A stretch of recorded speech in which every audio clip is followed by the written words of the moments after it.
This story was written by a French writer, Jules Verne, over 100 years ago. Nowadays, he's regarded as the man who invented science fiction. He was the first storyteller to mix together adventure and scientific fact and fantasy. He wasn't a scientist himself. He'd been trained, in fact, to be a lawyer, but he was interested in all branches of science, and he was careful to study each subject thoroughly before he wrote about it. And he had the gift of prophecy. He wrote about submarine journeys into the ocean deeps long before submarines were invented. He described a journey round the moon and another to the moon a century before such journeys were actually made by man. He foresaw the invention of the airship, the radio, the electric clock. But the story you're going to hear now is about a journey that no man has yet succeeded in making. A journey to the center of the earth.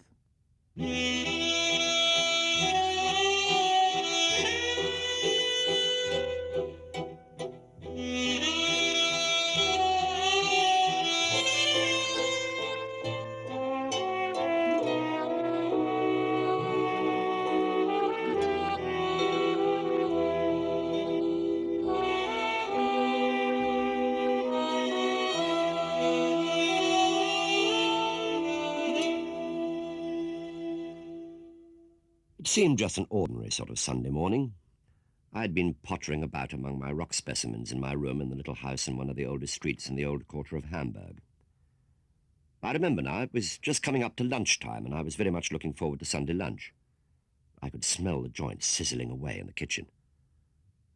Suddenly I heard the front door burst open and bang shut, and then the heavy footsteps of my uncle, the professor, on the stairs. He rushed into the dining room, flung his hat and walking stick onto the table, and charged straight into his study, calling over his shoulder, "Axel, follow me!" Well, I did so immediately. He was a very formidable gentleman, my uncle, Professor Otto Lidenbrock, a lecturer on mineralogy at the university, a curator of the Mineralogical Museum, author of the famous treatise on transcendental crystallography, and a world authority on rocks. He was also a very impatient man, eccentric and short-tempered.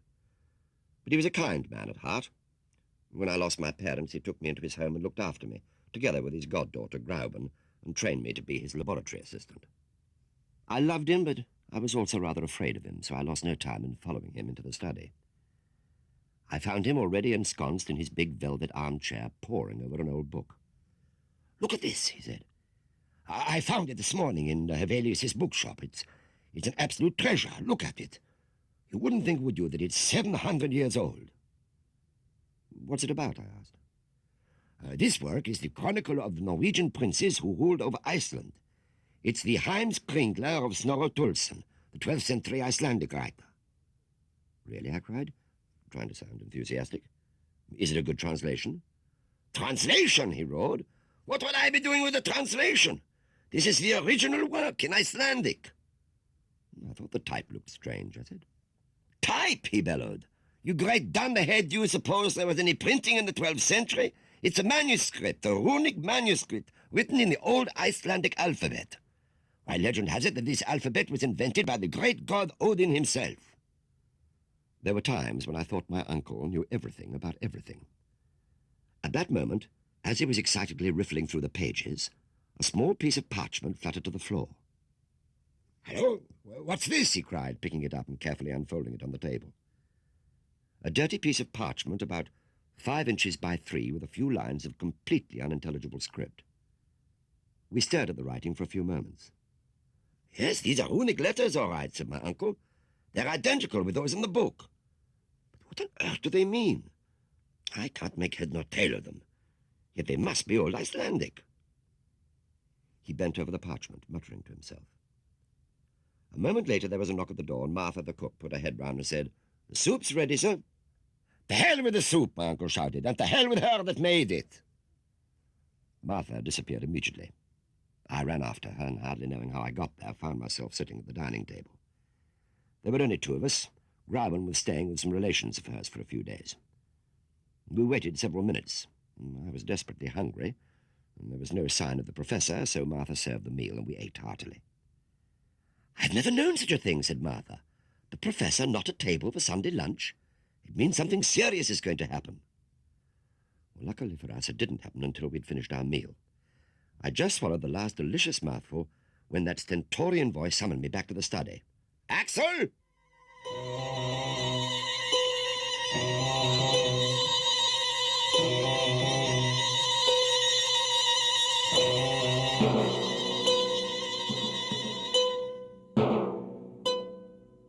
It's undoubtedly runic, said the professor. But it's in some kind of secret code. I'm going to get to the bottom of this. Now sit down there, boy, sit down. Get ready to write. Well, I was ready in an instant. Now, I shall dictate to you the letters of our alphabet that correspond to these runic characters. Now, let's see where that gets us. This he did, and it got us nowhere. Just a line of gibberish. My uncle glared at it for a long time. It's a cryptogram, he said. The letters are all jumbled up. All we have to do is to find the system behind it. It might be the clue to some great discovery. And then he took the book and the parchment and compared them. It's not the same handwriting. And look here, the cryptogram uses letters that could not possibly be in the book because they did not enter the Icelandic alphabet until the 14th century. The man's knowledge was truly astonishing. Which leads us to the conclusion, he went on, that the parchment was written at a later date, at least 200 years later, by someone who owned this book. Perhaps he put his name in the book. It seemed a possibility. The professor closely scanned the opening pages, and then he grabbed his magnifying glass and peered at what looked to me like a nasty old smudge. Yes, this is it, he cried, seizing a pencil, and slowly, very laboriously and carefully, he began to decipher the ancient writing. Great heavens, he cried. It's Arn Saknussemm. The name meant nothing to me. The famous Icelandic alchemist of the 16th century, one of the great scientists of his time. He might have made some surprising invention and concealed it behind his cryptogram. But if it was so marvelous, I ventured to say, why should he want to conceal it? Why, indeed, replied my uncle. But perhaps we'll know the reason when we've deciphered the message. I shall neither eat nor sleep until I have found it out, and neither will you. Good Lord, I thought. It's a good thing I had a big lunch today. Now, this Saknussemm, said my uncle, he was a very learned man. If he wasn't writing in his native tongue, he would naturally write in the language generally used by educated men of the 16th century, which was Latin. And let us assume, then, that the message is in Latin, but in a scrambled form. He picked up the parchment again and began to puzzle away at it, mumbling and muttering to himself and jotting letters down and crossing them out. It went on for a long time. My mind wandered away from the problem, and then my eye caught a portrait of Grauben, which was hanging on the wall. She was a lovely, blue-eyed, blonde girl of 17, just a year younger than me. I missed her company very much, her friendly help in the laboratory and the long country walks we took together hand in hand. I was looking forward to her coming home next day. I was jerked back to the present by my uncle thumping on the table. Jump to it, boy, he said. Now, if I wanted to jumble up a sentence, what I would do is write the letters vertically instead of horizontally in 5 or 6 columns. So you just write down on this piece of paper the very first thing that comes into your head, but do it vertically and make 6 columns. I did so. Now, he said, set out the letters in a horizontal line, making each line a separate word. So I did that too. He snatched the paper out of my hands. Now, all I have to do, he said, is take the first letter of each word, and then the second, and so on, and very soon we should have the full... Good heavens, is this your message? I love you very much, my dear little Grauben. I was covered with shame and embarrassment. I'd written it down without thinking at all. So, you love Grauben, do you? Yes, I guess I stammered. And she loves me. Yes, well, never mind that, he said. Let's apply the same method in reverse to this parchment. We did so, very carefully and slowly. But when the message emerged on the paper, it seemed as incomprehensible as ever. The professor smashed the table with his fist. No, that can't be it! Makes no sense at all! And he rushed to the door and crashed down the stairs and disappeared along the street as fast as his legs could carry him.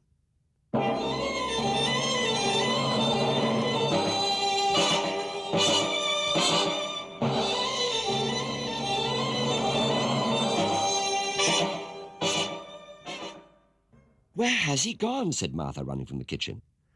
Oh, I don't know, I said. All I know is that he says that he won't eat anything, nor will anyone else in this house, until he's deciphered some old scrawl which is absolutely indecipherable. Goodness gracious. You mean we'll all have to starve to death? Looks very like it. He's a very determined man, my uncle. He did not come back for many hours.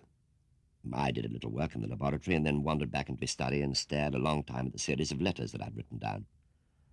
I tried grouping them in all kinds of different ways, but none of them led to sense. My brain grew fuddled with the effort after a while, and I sat back and found my face with the paper. And then my eye suddenly caught a perfectly legible Latin word when the back of the paper was towards me. The light dawned. My uncle had been right about the language and the system of the code. All it needed was to be read backwards. I was so excited by the discovery that I had to walk round the room several times before sitting down to spell the message out. And when I did, the message was clear enough, all right. But it was also very clear to me what it would mean. If my uncle knew about this, he would want to make the journey himself. Nothing would stop him. And he'd insist on taking me too. And we'd never come back. Never. And I would never see my Greiben again. Well, I determined not to tell him the secret, hoping that it was too simple for his subtle brain to catch. He came back to the house at last and went straight to the study and stayed there a long time. We could hear him mumbling and grumbling to himself, and occasionally roaring with rage. We went to bed without supper that night, and my uncle did not go to bed at all. The next day was worse. No breakfast, no lunch. I was ravenously hungry, but he was adamant. And in the end, my hunger was too much for me. I went into the room, and I picked up the paper and pretended to study it hard. "I have it," I cried. "What?" he exclaimed, seizing the paper. "Read it backwards." He did so and uttered a great cry. For what it said in Latin was this: "Descend into the crater of Sneffelsjökull over where the midday shadow of Scartaris falls, before the calendars of July, traveller, and you will reach the centre of the earth. I have done this. An Saknussum." The professor was overjoyed. He danced round the room for several minutes, and then he fell back into the armchair. "The centre of the earth," he said. What time is it now?" 3 o'clock. "Is it indeed? A time for something to eat, then. And after that?" "After that?" "You can pack my box." "What, straight away?" I exclaimed. "Yes, and your own as well."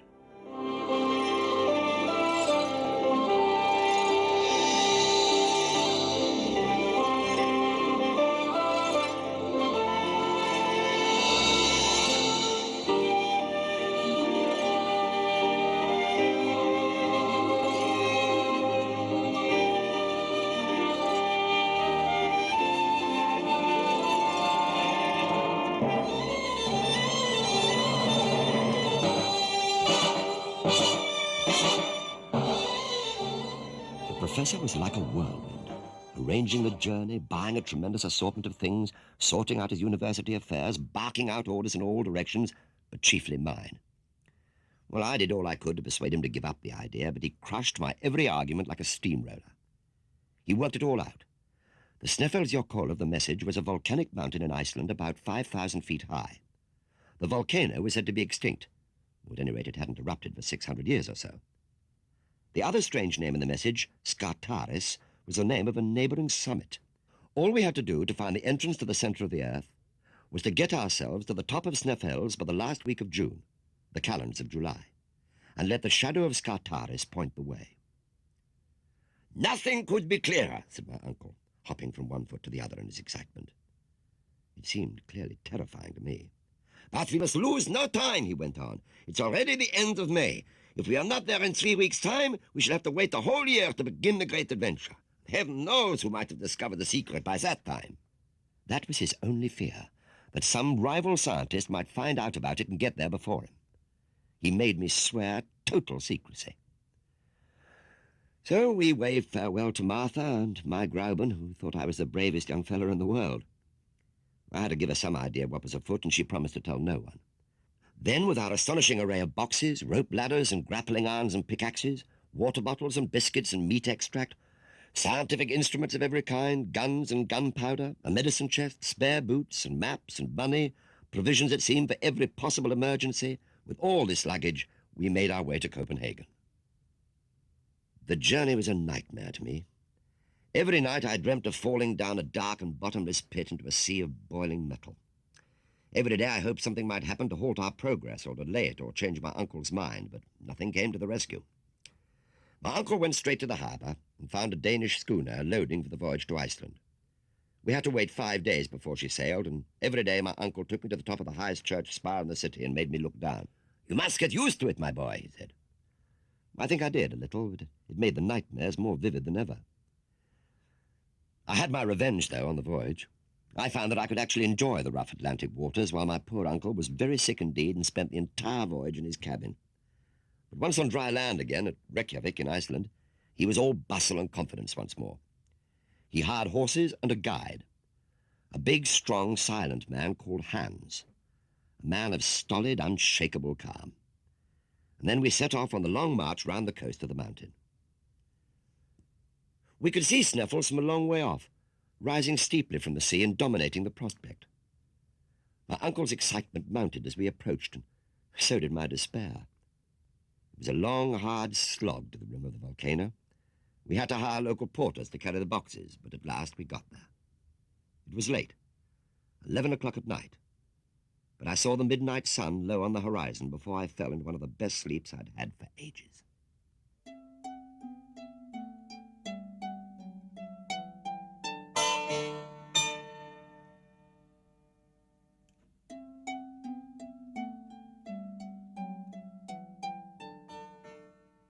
Next day, the porters helped us to get the loads down the great crater, and then my uncle paid them and dismissed them. Then, and only then, did he tell Hans the guide what his plans were. The fellow took it as if it were the most straightforward thing in the world. The pay was good. He would go with us. There were 3 chimney-like shafts plunging into the earth, each one of them about 100 feet in diameter, and above the rim of the crater we could see the pointed summit of Skartaris. But it was too late in the day for its shadow to tell us which chimney was the one. So my uncle pottered about while I sat on the ground wondering what it would be like if the volcano started erupting then and there. "Axel! Axel, come over here!" I stirred myself and hurried over. "Look!" And there, cut into the rock boulder in large runic characters, was that name again. Arne Saknussemm.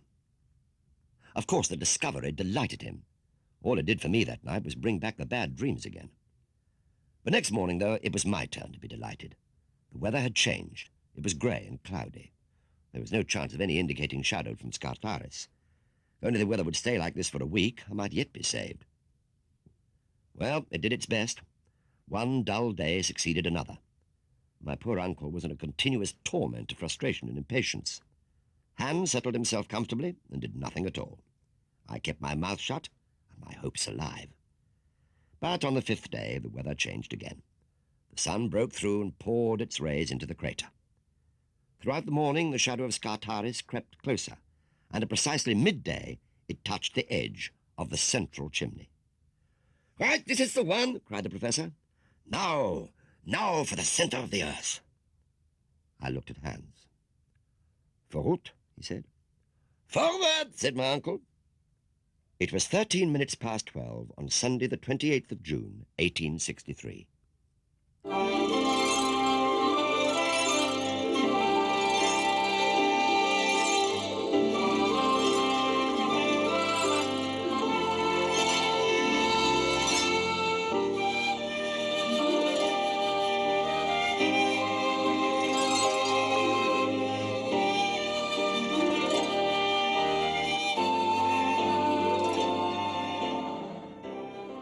Now for the real journey. The underground journey of exploration began. I would still, I must confess, have liked to have found some reason for turning back, but I was shamed into silence by Hans the guide, who seemed completely unconcerned. And so I walked across to look into the central chimney. As I said, it was about 100 feet across. I held on to a firm rock on the edge and looked over. It was a void, a great black emptiness with sides that seemed almost sheer and no sign of the bottom. I felt my head begin to spin as I fell victim to the fatal fascination of great heights. I must have been on the point of falling in when a firm hand grasped me and pulled me back. It was Hans. Clearly those lessons on the church spire in Copenhagen had been of little use.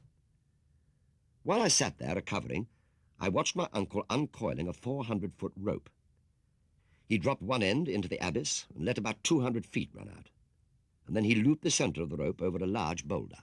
"It's quite simple," he said. "It's a trick the Alpine mountaineers use. You just lower yourself down, holding onto both strands of the rope, and then when you're nearly at the end of the rope, you find a convenient ledge, you let go of one end of the rope, and you haul it in.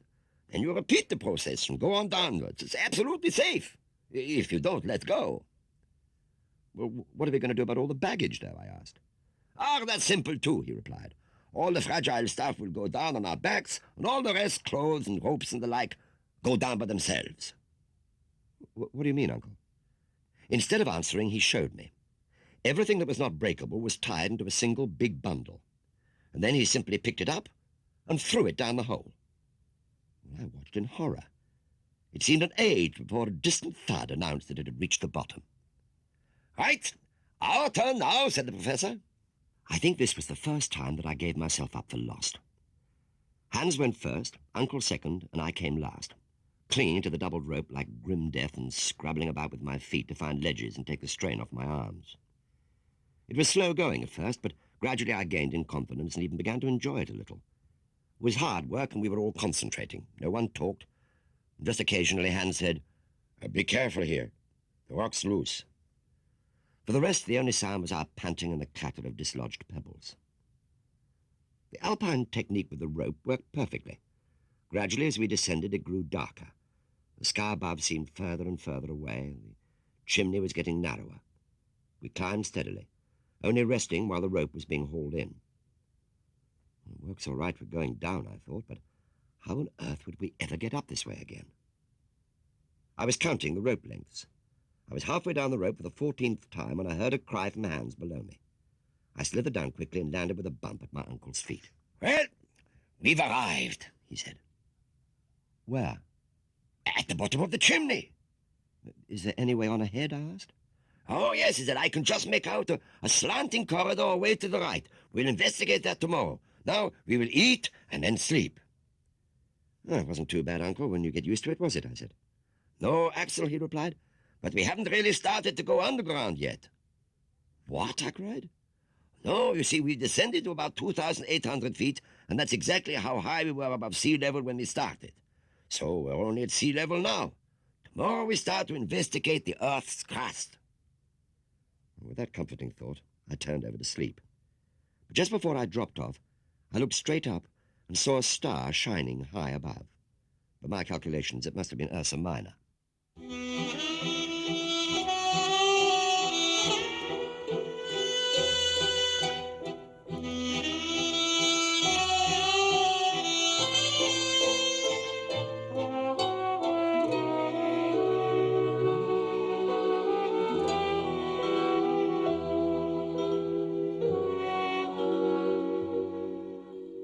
We all slept soundly and woke to the faint rays of daylight.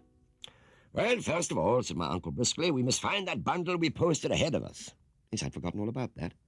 But after a few moments we discerned it, caught on a ledge just above us, and Hans clambered up like a cat to retrieve it. "Now for breakfast," said my uncle. We washed down our biscuits and meat extract with a few mouthfuls of water mixed with gin. It's going to be a very boring diet from now on, I thought. Uncle, meanwhile, was busy with his notebook, recording the date and time, the air pressure and the temperature, and the direction we were going to travel, east, southeast. Next he got out 2 special miner's lamps that he'd brought, cunningly powered by electricity so there'd be no danger of igniting any gas. He kept one and gave the other to Hans, and a fine light they gave us as we set off down the sloping corridor, Uncle leading the way, Hans following and controlling the slide of the big bundle with the rope. Me, as usual, bringing up the rear. We walked, or slid rather, all day in this fashion through a magnificent treasure house of lava and quartz crystals formed into most marvellous shapes. At last Uncle called a halt, and we rested and ate. One thing was worrying me. We'd only enough water for 5 days. We'd been hoping to replenish our bottles from springs, but there'd been no sign of any. I pointed this out to my uncle. "Ah, don't let that worry you, my boy," he said. "We shall find water enough." "When?" "When we get through this bed of lava. The springs cannot possibly break through the walls, but as soon as our paths lead below the lava, there'll be plenty of water, have no fear. And we're already 10,000 feet below sea level."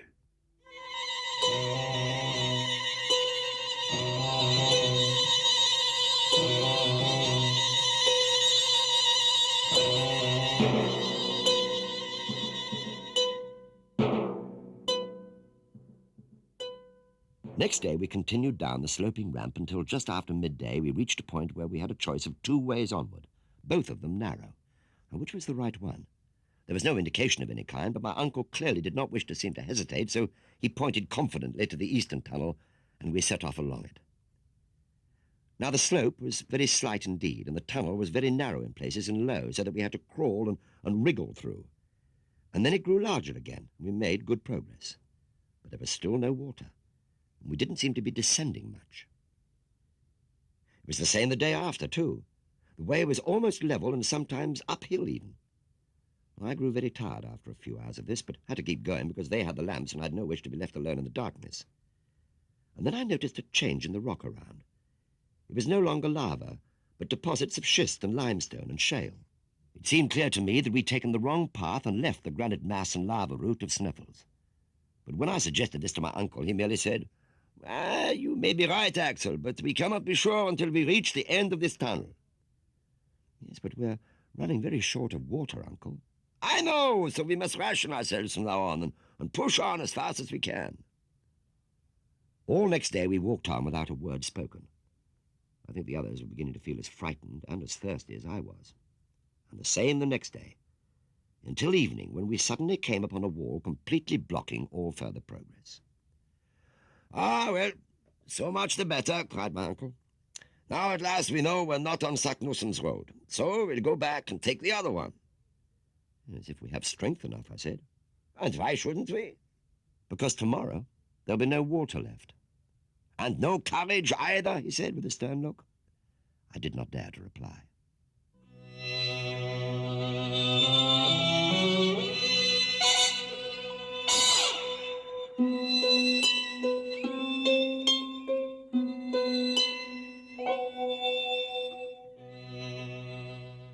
I don't think I shall ever forget those next 3 days as we struggled laboriously back the way we'd come.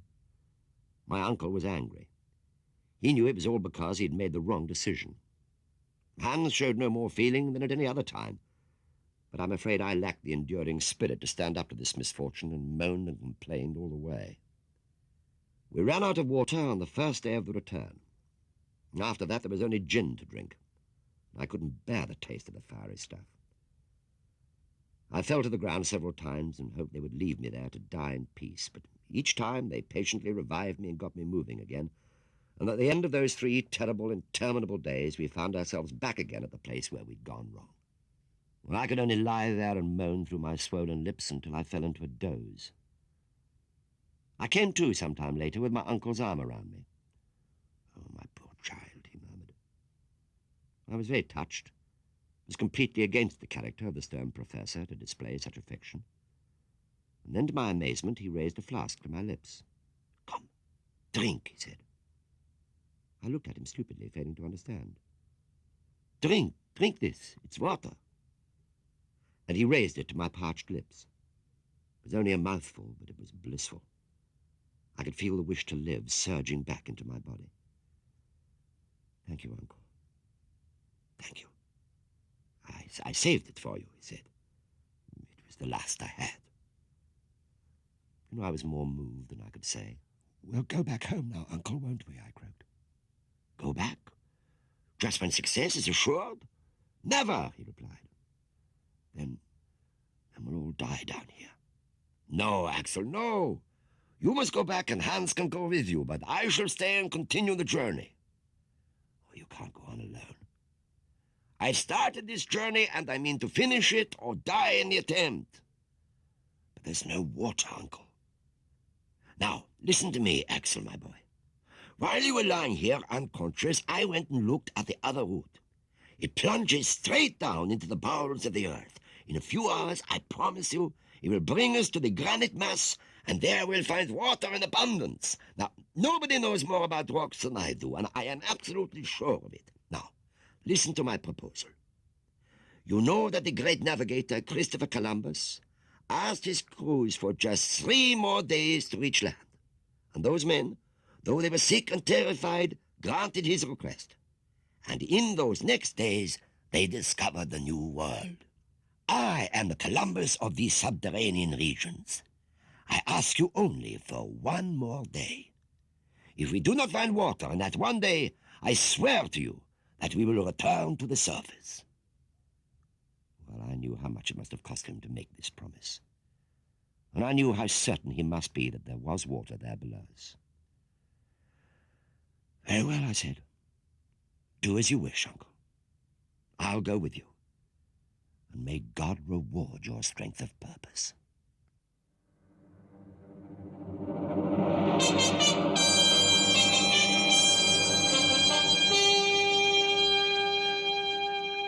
As soon as we set off down the new gallery, it was plain that we were on the right track at last.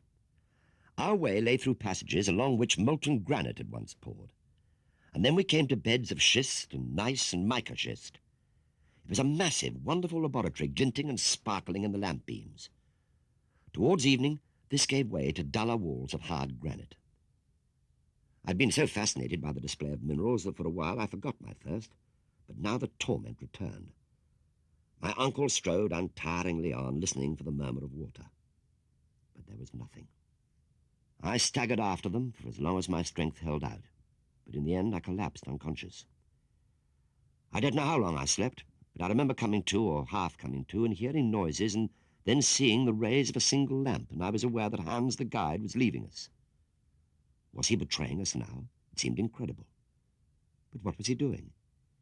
He set off alone down the passage. Had he heard something? My mind was feverishly clutching at these thoughts when I became unconscious once more. It must have been a long time before I was wakened again by the sound of Hans returning. He went to my uncle and shook him, and then I heard the word that I had been longing for. Water. "Water," said my uncle. "Where?" "Down there." We were on our way again in no time, stumbling and half running down the corridor of rock. After half an hour we could see no water, but we began to hear a low rumbling sound like thunder in the distance, and it grew louder as we pushed on. "It's a torrent," said my uncle, "an underground river somewhere nearby." The sound was clearly coming from behind the wall of granite to our left. I ran my hand along the rock, but there was no moisture. Hans made us rest while he found the point on the wall where the noise was loudest, and then he took the pickaxe and he set to work, like a coal miner on the rock. His strength, after all the effort and suffering of the past few days, was amazing. He worked steadily, hacking a hole in the granite, and the roaring sound grew louder. Suddenly it turned to a fierce hissing, and a jet of water shot through and broke against the wall opposite. Hans let out a cry of pain, and I understood why when I plunged my hand into the jet. The water was scalding hot. "Don't worry, it will cool down," said my uncle. "We just have to be patient, just patient a little longer." The corridor filled with steam, and a stream was forming and running down ahead of us. Soon we were able to drink, a little at first, and then in great ecstatic gulps. I drank without stopping, without tasting even. "Look at it, Uncle. It's got iron in it." It's obviously got a high mineral content. Very good for the digestion." When we'd drunk enough, we filled our water bottles and flasks and wondered how we could stop up the hole again. "But why should we want to stop it up?" my uncle asked. I could think of no good reason. "Let's allow the water to run. It will guide us down and be a constant source of refreshment on the way." "And with this to help us," I cried, "there's no reason why the expedition shouldn't be successful after all." I slept more soundly than I'd done for many days.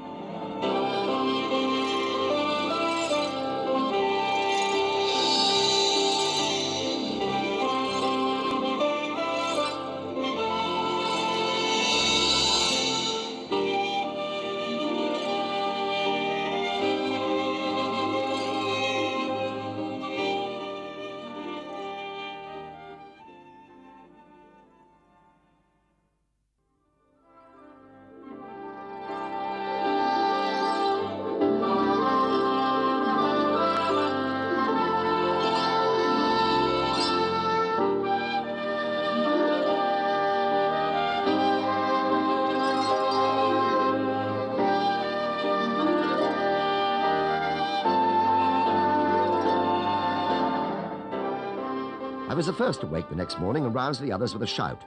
"Come on, let's start." The tunnel was twisting but led towards the southeast. At every turn, my uncle consulted his compass and noted any change of direction. There had to be no mistake about exactly where we were for the learned account that he would write when he returned to the world. and all the way there was the reassuring rumble of the stream. Uncle had become impatient again at the horizontal nature of the path, so it was a joy to him, and we suddenly came upon a great shaft plunging down into the depths. "Ah, now we'll make some real progress," he said, fixing the double rope in the way we'd done when we started the underground journey. The drop seemed endless. The vertical descent took us 2.5 days. But we were in high spirits, and the stream, though to become a waterfall, was always with us. Finally, on the 13th of July, we reached the bottom of the shaft. We coiled up the rope and continued the march, still downhill, still southeasterly, and still accompanied by the life-giving stream. And then, on July the 18th, a Saturday, we reached an enormous grotto. My uncle handed Hans his weekly wage and said the next day would be a day of rest. The professor devoted Sunday to getting his notes in order. I wandered off to examine the great cave. I was getting quite used now to the troglodyte existence, without daylight or stars, towns or green countryside, and all the things that people take for granted on the Earth's surface. It was only when I thought of Grauben and our little home in Hamburg that I grew sad and wondered if I should ever see them again. When I returned, my uncle said, "I estimate that we have traveled 213 miles to the southeast." "So we're deep under the Atlantic Ocean, then?" "Exactly. 48 miles down." "But if we're already so deep down, Uncle, why is the temperature so tolerable? According to all the old theories of increasing temperature, there should be a heat of 1,500 degrees centigrade by now." "Ah, according to theories, yes. But what does the thermometer say? 27.6 degrees, so the theories are wrong. Just as I thought." He was very satisfied with that. But I had more problems for him. Yeah, but think of this, Uncle. The radius of the Earth is nearly 4,800 miles. Correct? But we're only 48 miles down, only 100th of the distance. So if we go at this pace, I was making calculations very rapidly in my head, why, it'll take us 5.5 years to reach the center of the Earth. "Ah, to blazes with your calculations.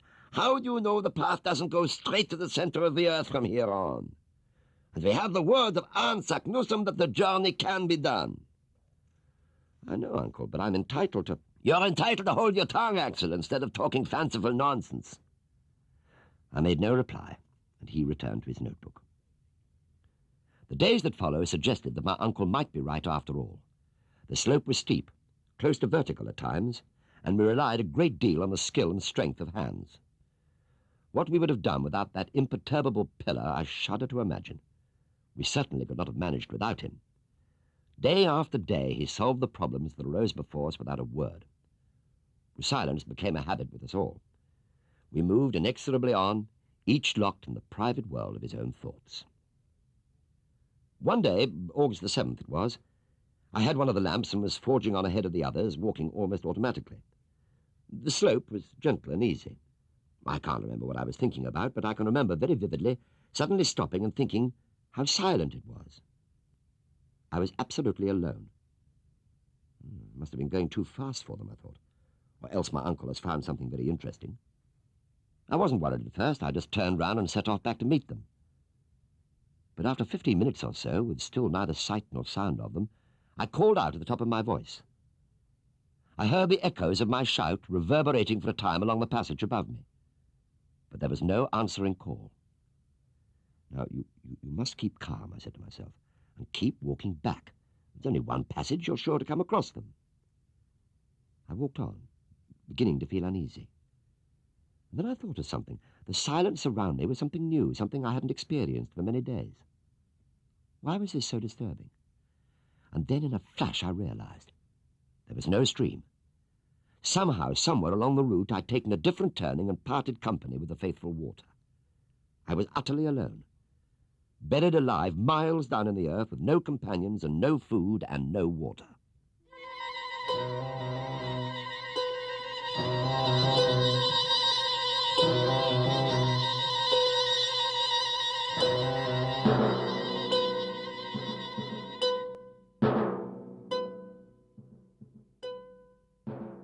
There can be no words in any language to describe the horror that I felt at that moment.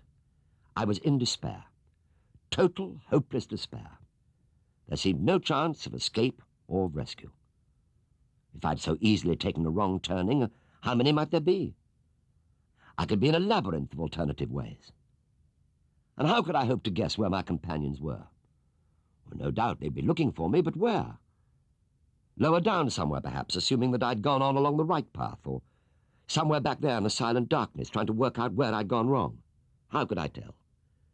And how long could I hope to retain strength enough to carry on without food or drink? Well, I gave way to despair and crouched against the comfortless granite, dry and unyielding. I don't know how long I lay there, abandoned to my terrible fate. But when my consciousness came back, my ear, pressed against the rock wall, seemed to pick up a distant, tiny sound. It's a hallucination, I thought. It cannot be possible. But even so, my senses were immediately alert again, and I pressed hard to the wall, listening. And then I heard it once more, clearer this time, the sound of human voices, though coming from a long way off. I let out a great cry. Help! And then again, help! Slowly the echoes died away, and I strained to listen. It seemed an age. And then I heard my uncle's voice with absolute clarity. Axel, my boy, where are you? Then I realized that through some chance in the shape of the tunnel wall, it was carrying sound over a great distance. The secret was to speak very close to the wall. I'm lost, Uncle. I have lost the stream. Another long silence, and then, my poor boy, do not despair.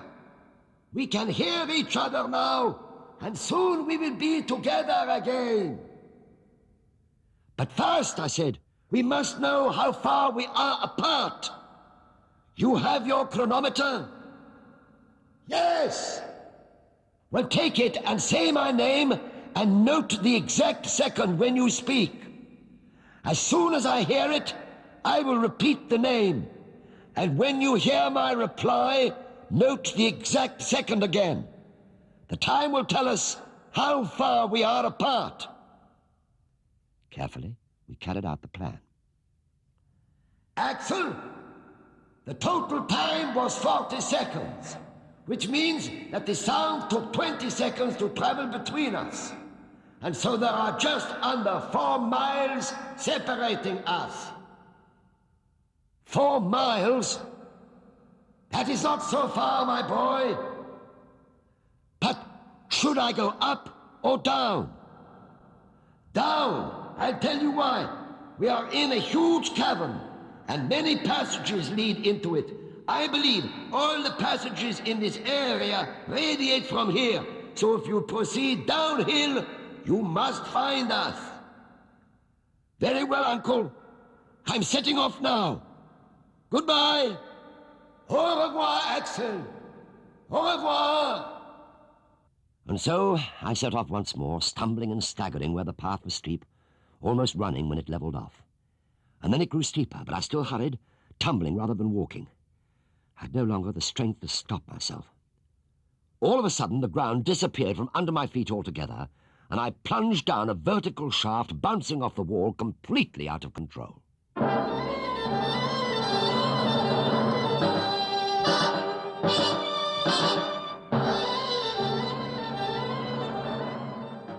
I came to in my uncle's arms. I was deeply touched by his concern and realized that I must have been badly stunned by the fall. I still felt weak. My head was bandaged. I was lying very comfortably on a thick travelling rug. The cavern was very splendid, decorated with magnificent stalagmites with a floor of what seemed to be fine sand. There were no lamps burning, but we were in a kind of half-light. It was filtering through a narrow opening in the far end of the cave. And somewhere in the distance there was a steady, vague murmuring sound, as if a gentle breeze was blowing or waves were breaking on a shore. It was all very mysterious, but so peaceful and pleasant that after a drink of water, I fell fast asleep again. It must have been many hours later when I heard my uncle's voice again. "Good morning, Axel. I've brought your breakfast. I'll wager you're feeling better this morning." "Yes, I am indeed, Uncle. I feel fine again. And I'll feel even better after something to eat." "And after that, my boy, if you feel strong enough, then I will show you something." So I ate quickly and insisted on getting up straight away. He wrapped a rug around my shoulders and led me through the opening at the far end of the cavern. Well, at first I could hardly see a thing. My eyes had grown so accustomed to near darkness they had a struggle to adjust themselves to the light. When they succeeded, I was astounded and delighted. "The sea!" I cried. "Yes," said my uncle, "and I've already named it after myself, the Liedenbrock Sea." It was a vast sheet of water stretching out of sight. Waves broke before us on a shore of fine sand and tiny shells. There was a light wind, and further round the coast there were high cliffs. And all this I could not see by the light of the sun or the moon, but by some clear, bright whiteness like an aurora borealis. I gazed at it all in wonder and silence. "Ah, the place is full of marvels," said my uncle. "Along there is a great forest of giant mushrooms, and beyond that, all the flora of the secondary period of the world, the transitional period. And not just the flora, for I've already found the bones of great animals, long extinct on the surface of the earth. We've traveled not only deep into the earth, but deep into time as well, back to an earlier stage of the world's history." I looked rather anxiously along the shore for any signs of primitive creatures on the move, but saw none. "How wide is this sea, do you suppose?" I asked. "I don't know, but I mean to find out. Oh, that invaluable fellow Hans has got some timber and is already building a raft. Tomorrow we set sail on the Liedenbrock Sea." The raft that Hans built was 10 feet long and 5 feet wide. It was made of lengths of semi-fossilized conifers, bound together by ropes. The mast was firmly set in, and the sail was one of our travelling rugs. Next morning, August the 13th, we loaded our provisions, including a large stock of fresh water, set sail, and cast off. Hans stood at his improvised tiller. The wind was blowing steadily from the northwest, and we sailed easily and rapidly before it. As our little strip of sandy beach receded, my uncle said that he would call it Port Axel on his map, in my honour. "Well, I have a better idea," I said. "Oh, what's that?" "Let's call it after Grauben. Port Grauben." "Very well, then, Port Grauben it shall be." Very soon we were out of sight of land. My uncle reckoned the sea might be as much as 70 or 80 miles wide, but it was only a guess. We had no real idea. He made me keep a careful log, noting our direction and speed and the distance sailed.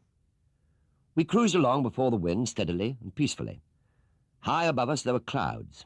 Clearly this gigantic place had its own atmosphere and weather, and the strange light was continuous, unvarying from day to night. The next day, Hans fixed a hook on the end of a line, baited it with a piece of salt meat and cast it overboard. For 2 hours or so nothing happened. We began to think the sea was uninhabited. But then there was a tug at the line. Hans drew it in, and there, firmly hooked, was a struggling fish. "It's a sturgeon," I cried, "a small sturgeon."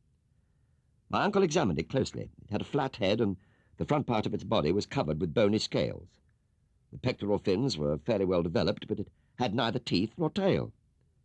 "It is distantly related to the sturgeon," the professor said, "but it belongs to a family that has long been extinct on Earth. It can only be found in a fossil state, and it has a peculiarity said to be common amongst fish that live in subterranean waters." "Huh? What's that?" "It is totally blind. More than that, it has no eyes at all." We baited the hook again and resumed our fishing, and in the next few hours caught a considerable number of these creatures. They gave some very welcome variety to our diet. We certainly needed something to keep our spirits up, for though this form of travelling was a great deal less laborious than that we'd grown used to, it grew exceedingly monotonous as day followed day with no change in conditions and no sight of land. We'd sailed more than 200 miles by now, and Uncle was showing signs of impatience. Repeatedly he raised the telescope to his eye and scanned the changeless horizon. "Oh, don't worry, Uncle," I said. "We're travelling very fast." "Ah, what's the use of that? It isn't our speed, it's the sea. It's too big, and we're not getting anywhere. I want to go down, not along. I didn't come all this way for an outing on the pond." "You must admit it's a very unusual pond," I said. "I don't give a damn for that," he snapped. "This is just a sheer waste of time." But he had no alternative but to contain his impatience as best he could.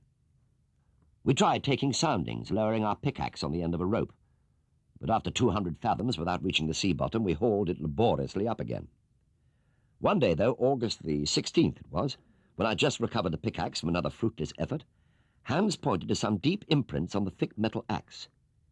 It was as if it had been squeezed by 2 powerful forces. "Teeth," said Hans.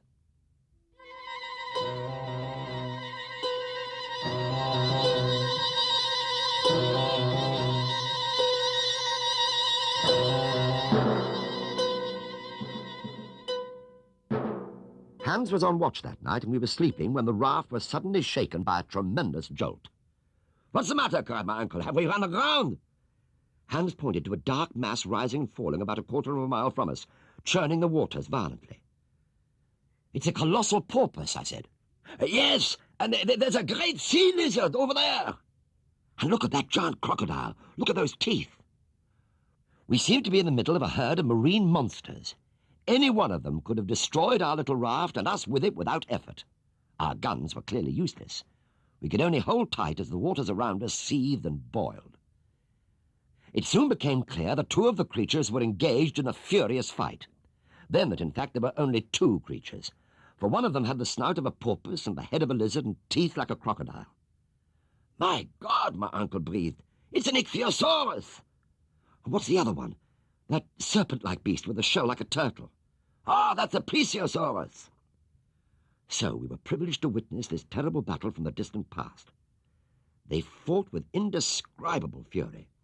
There were many moments when I thought the raft was going to capsize.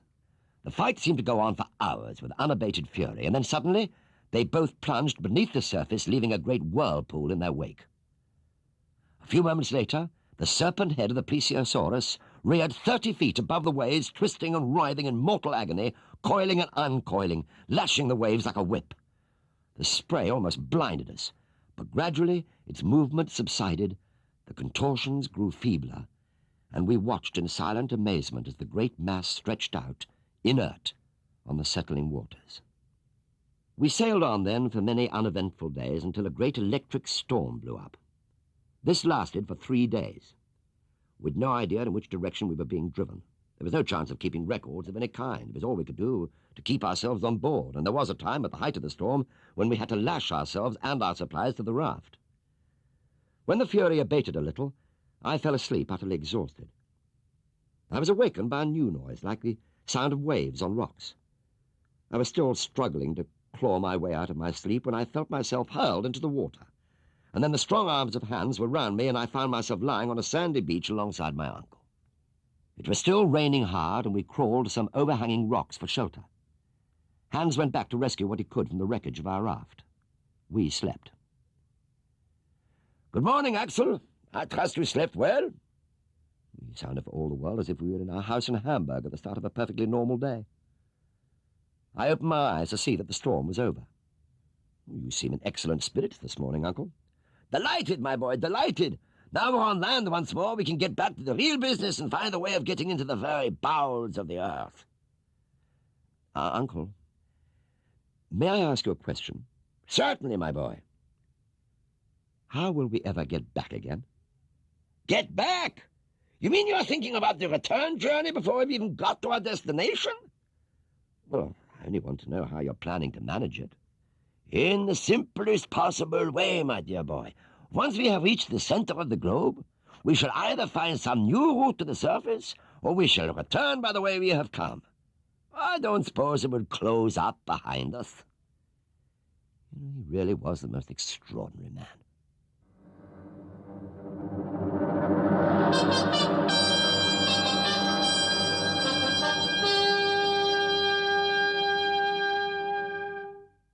The first thing to do was to take stock of our position. It was astonishing how much Hans had contrived to rescue from the wreck. Our guns were gone, but our stock of powder was intact. We had food enough, we reckoned, for another 4 months' travelling. The raft could be repaired. Even the professor's scientific instruments had been spared. During breakfast, I asked him where he thought we were now. "Oh, that's impossible to calculate because we've kept no records during the storm, but we can make a rough estimate. Now, after the storm, we knew we were some 1,500 miles southeast of Iceland. The storm lasted 4 days. Now, traveling at, say, 200 miles a day, can hardly have been less, that puts us 2,300 miles from Reykjavik, assuming that we continued in much the same direction." "Which means," I said, "that we're probably directly under the Mediterranean Sea." "Well, let's consult the compass," he said. He took it up and held it steady and looked at it. And then he looked again. And then he turned to me with amazement written across his face. "What's the matter, Uncle?" "Come and look for yourself." I went over.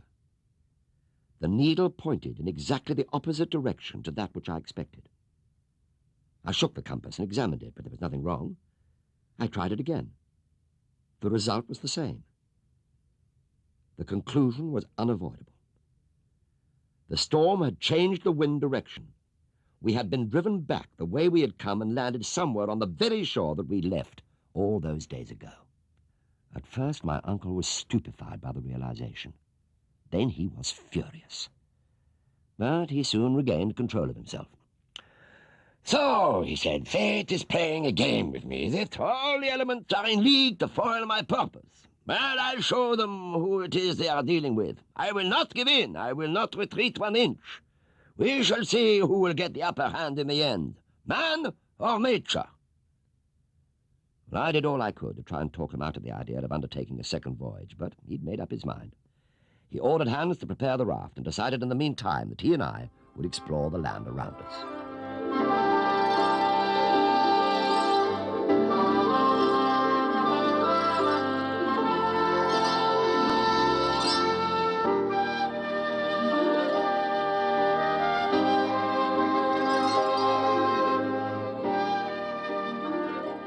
We walked along the shore of the Liedenbrook Sea, my uncle taking an interest in everything we saw and expounding his theories. After a mile, the nature of the terrain changed. We came to a mass of broken rocks. We turned inland, clambering over the boulders, until we came to a great plain covered with bones. The bones of all the animals of the Earth's early history. Uncle was beside himself with excitement, skipping from one to the other, identifying some immediately, puzzling away over others. Suddenly, he called out to me, "Axel! Axel! A human skull!" I hurried to his side, and there it was, quite unmistakable. Uncle was thrilled beyond measure. The discovery confirmed a passionately held belief of his that man dated from at least 100,000 years ago, before the mastodon. He had been in the thick of a very fierce quarrel between scientists on this very point. Now he had found, he believed, irrefutable evidence. We walked on until we came to the edges of a primeval forest. My uncle went boldly in. I followed him closely. Suddenly I seized his shoulder. I thought I'd seen, yes, there it was, some movement ahead. We peered through the undergrowth, and there, in a clearing just ahead of us, was a herd of mastodons. Great elephant-like creatures they were, grazing contentedly on the foliage. "Come on," my uncle cried. "No," I said. "We're unarmed. We must go back. No man could hope to live among such brutes." "You're wrong, Axel," he replied, lowering his voice to a whisper. "Look, over there, by the trunk of that great tree." I followed his pointing finger, and there, sure enough, was a giant man-like creature, grasping a branch in his hand. He was the shepherd of that monstrous flock. He was more than 12 feet tall. His head, as big as a buffalo's, was almost hidden in a mass of unkempt hair. He was motionless. "Come on, Uncle. We must go." And perhaps for the first time in his life, he allowed himself to be persuaded.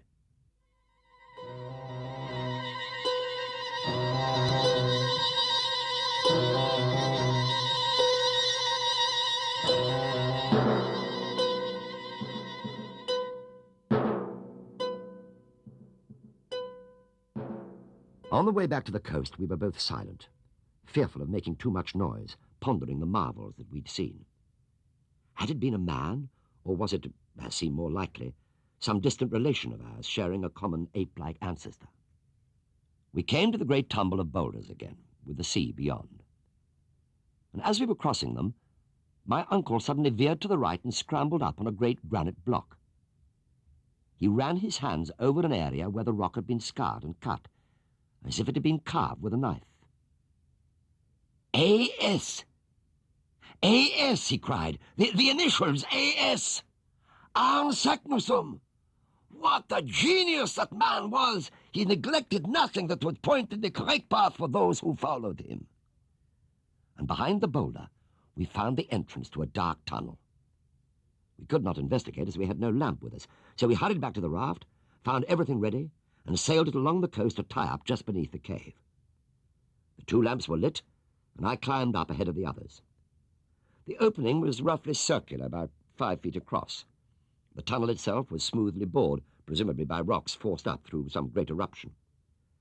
But after only a few steps, we found the way ahead blocked by a massive boulder. There was no way round it. "Oh, it must have been brought down after Saknussemm passed this way," said my uncle. "How can we get through? The pickaxe?" "No, no, it would take too long." "Well, how then?" "With the gun cotton, of course. We'll blast our way through." Hans used a pickaxe to hollow out a hole big enough to take the charge of 50 pounds of gunpowder. Uncle and I improvised a slow fuse of gun cotton in a linen tube. By midnight, all was ready. I was desperately eager to carry on, but Uncle ordered a night's sleep first. So it was not until 7 hours later that I clambered up to the cave again to light the fuse. The others waited on the raft. I ignited the train of powder and then ran back to the raft, and we pushed off and put out to sea. The fuse was timed for 10 minutes, and Uncle counted off the time. It seemed endless. "Another 2 minutes to go. 1.5. 1 minute now. 30 seconds. 20. 10. I don't know what happened then. I don't think I heard the noise of the explosion. Suddenly the whole shape of the rocks before us changed. A great pit opened up onto the shore. The sea poured into it, and we were swept along with it, helpless, clinging to the raft for dear life.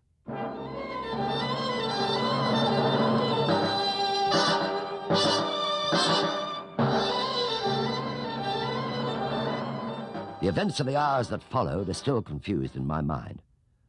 For a while we plunged downwards, riding the rapids at the speed of a train.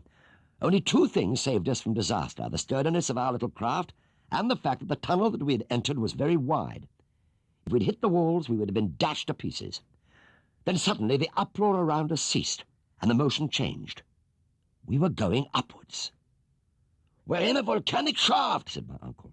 "The water must have reached the bottom of the abyss, and now it's finding its own level and taking us with it. There's nothing whatsoever we can do about it, so we might as well have something to eat."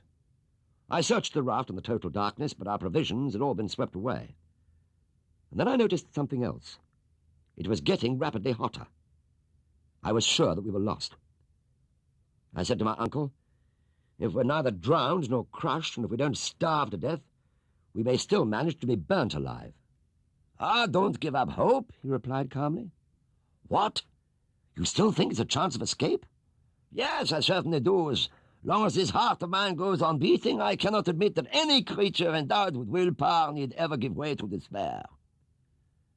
By now, though, the temperature was rising even more rapidly than we were. The water around us was boiling. "It must be an earthquake," I said. "An earthquake, eh? Oh, no, I'm expecting something better than that." "What do you mean?" "An eruption. I think that we are in the shaft of an active volcano. And I think it is much the best thing that could happen to us. We have no food left, so it is our only chance of returning to the surface of the earth." As usual, he was absolutely right. Very soon we were riding upwards, not on water, but on a platform of lava. The noise became deafening, the fumes almost suffocating. I felt the terror of a condemned man tied to the mouth of a cannon just before the fatal shot is fired.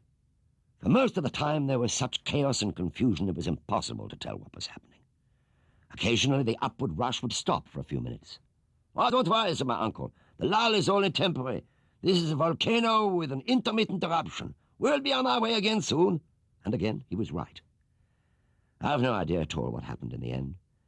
The rocking of the raft grew more violent than ever, the uproar even more bewildering. The explosion seemed to be all around us now, and I was sure it was the end. I shut my eyes and just resigned myself.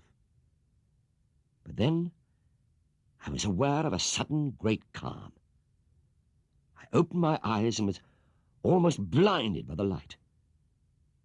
I was on the surface of the earth. It must have been early morning, but even so it took quite a time to get used to the light. I was bruised all over. My clothes were in shreds, but no bones were broken. The others were lying nearby on the mountainside, close to the rim of the crater, which was still exuding smoke and fumes. Miraculously, none of us was seriously injured. We gathered ourselves together and hurried down towards the valley. Ah, it was marvellous to see the world again, and green groves and fields in the distance and the blue sea. But where on earth were we? We had expected to find ourselves, if alive at all, somewhere in the far north. Clearly, the odd behaviour of the compass, caused, as I now believe, by that great electric storm, had completely misled us. We had the answer soon enough, from the first shepherd boy we met. Uncle tried him in several languages without response, and then he tried Italian, and the answer came promptly. Sicily. We were by the Mediterranean after all, and the volcano that had brought us so tumultuously to the surface was none other than Etna itself. So we made our way home to Hamburg. Martha and Grauben, well, they were overjoyed to see us. "Oh, now that you're a hero," said Grauben, "you'll never need to leave me again." There was little chance of that. When at first my uncle had a hard time trying to convince his colleagues of the truth of his story. But he finally won most of them over, after many an angry outburst, and became world famous for his exploit. As for Hans, he soon grew homesick and insisted on leaving us for Iceland. Uncle gave him his final payment. He shook our hands and at the moment of parting permitted himself an extraordinary display of feeling.